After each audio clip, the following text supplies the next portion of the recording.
ഈശോമിശിഹായിൽ ഏറെ സ്നേഹിക്കപ്പെട്ട ദൈവമക്കളെ, ദൈവത്തിൻ്റെ അനന്തകൃപയും അനുഗ്രഹവും നിങ്ങൾക്ക് ഓരോരുത്തർക്കും സമൃദ്ധമായി ഉണ്ടാകട്ടെ എന്ന് ഈ ദിവസം പ്രാർത്ഥിക്കുന്നു. പെന്തക്കോസ്ത് തിരുനാളിനോടനുബന്ധിച്ചുള്ള നമ്മളുടെ ഒരു ആത്മീയ യാത്രയാണല്ലോ ഇത്. പരിശുദ്ധാത്മാവിനെ കുറിച്ച് കൂടുതൽ അറിഞ്ഞും പഠിച്ചും പരിശുദ്ധാത്മാവിനോട് കൂടുതൽ പ്രാർത്ഥിച്ചും പരിശുദ്ധാത്മാവിൽ ശക്തിപ്പെട്ടുമുള്ള ഒരു യാത്ര.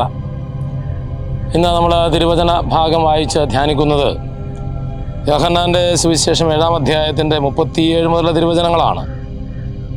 അവിടെ ഈശോ പരിശുദ്ധാത്മാവിനെ തൻ്റെ ശ്രോതാക്കൾക്ക് വാഗ്ദാനം ചെയ്യുന്ന തിരുവചന ഭാഗമാണ്. തിരുനാളിൻ്റെ അവസാനത്തെ മഹാദിനത്തിൽ യേശു എഴുന്നേറ്റ് നിന്ന് ശബ്ദമുയർത്തി പറഞ്ഞു, ആർക്കെങ്കിലും ദാഹിക്കുന്നെങ്കിൽ അവൻ എൻ്റെ അടുക്കൽ വന്ന് കുടിക്കട്ടെ. എന്നിൽ വിശ്വസിക്കുന്നവൻ്റെ ഹൃദയത്തിൽ നിന്ന് വിശുദ്ധ ലിഖിതം പ്രസ്താവിക്കുന്നത് പോലെ ജീവജലത്തിൻ്റെ അരുവികൾ ഒഴുകും. അവനിത് പറഞ്ഞത് തന്നിൽ വിശ്വസിക്കുന്നവർ സ്വീകരിക്കാനിരിക്കുന്ന ആത്മാവിനെ പറ്റിയാണ്. അതെ, നമ്മൾ ഈ തിരുവചനം വായിച്ച് ധ്യാനിക്കുമ്പോൾ എൻ്റെ മനസ്സിലൂടെ കടന്നു പോകുന്ന ഒരു കൊച്ചു ചിന്ത, നമ്മളൊക്കെ വിളിക്കപ്പെട്ടിരിക്കുന്നത് ത്രിയേക ദൈവത്തിൻ്റെ സഖിത്വത്തിലേക്കാണ്. എന്നുവെച്ചാൽ നമുക്കറിയാം, ഈ ത്രിത്വം എന്ന് പറയുന്നത് ആദ്യത്തെ കുടുംബമാണ്. അതുപോലെ തന്നെ ഭൂമിയിൽ സ്ഥാപിക്കപ്പെട്ട മറ്റൊരു കുടുംബമാണ് തിരുക്കുടുംബം എന്ന് പറയുന്നത്. നമ്മൾ മനുഷ്യരായ നമ്മളെ സംബന്ധിച്ചിടത്തോളം നമുക്കുണ്ടാവേണ്ട സ്വർഗരാജ്യത്തിലേക്ക് ഉന്നം വെച്ചുകൊണ്ട് ജീവിക്കുന്ന നമുക്കുണ്ടായിരിക്കേണ്ട ഒരു കുടുംബ ചിന്ത എന്ന് പറയുന്നത് ദൈവത്തോട് കൂടെയുള്ള ഒരു ജീവിതമെന്നാണ്.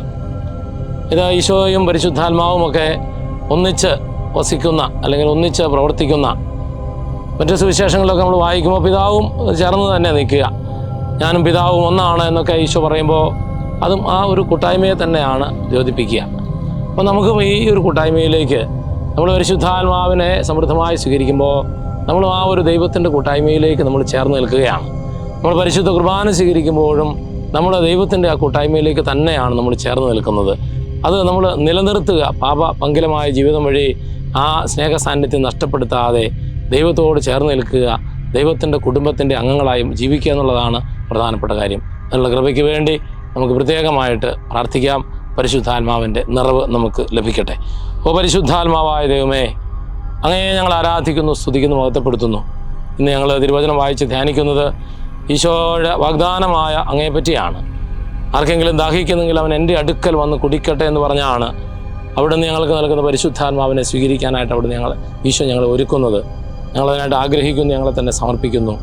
ഓ പരിശുദ്ധ റൂഹായെ, ഞങ്ങളോട് ഒത്തുവസിച്ച് ഞങ്ങളെ അനുഗ്രഹിക്കണമേ, ദൈവ മക്കളുടെ പദവിയിൽ നിലനിർത്തണമേ. ആമേൻ.